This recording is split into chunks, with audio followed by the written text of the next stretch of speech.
Aze amahle lamathuna yekuba uhlomngaka bokuhlobisa ngosizi nezinyembezi zalaba abadabukileyo yibo laba bethuthezela okwezintuthwane ehlobo umhlola abahlanyi laba abalahlekelwe umhlobo wabo omnene sizwile thina le ndaba nasemsakazweni umhlobo wenene bathi akasekho umfokanene okubhlungu ke ukuthi bayazi kwanene ukuthi ukufa akakuqedile kusazobuya kuzosikela kwelinonile kakukaqedi phela ukufa kuyafana nje nomkhontononya akunqeni ukubhoda kuphindelele emndenini owodwa isikhathi silandelana lokhu ke kuyafana nokukopolota isilonda esibhibhayo ubhlungu uphenduka isihlungu isiqungu akakuswezeli ubhlungu uyambona lona ngoba engasakhali nje uthi inyembe zakhe kade aziqeda uthi sewasala nonyembezo olodwa vo uthi uyasaba ke yena ukukhala unyembezo olodwa ngizothi uyathakatha aze amahle lamathuna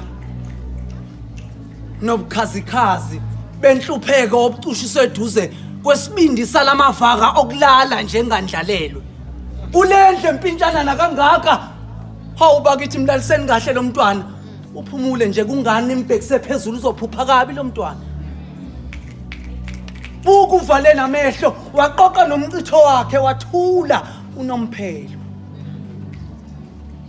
hawu leli jaji la kwaliba ke lunonya selimgwebe udili kajele engakawafezi namaphupha akhe sikasini lesi lo mntwana lokhu nimfumbathisa inhlabathi engaka uyavuka kanjani mase ekhala icilongo hey nginikhuzile kungani lo mntwana nimlalise nambhekisa phezulu uzophupha kabi lo mntwana mlalise ngecala kanacala uphumule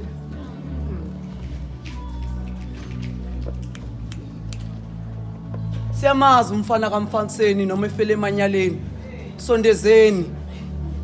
simphica nje ngale ngubo emhlophe simgqibe sifihlele lihlazo sasho sakhali sakasa sempophomeni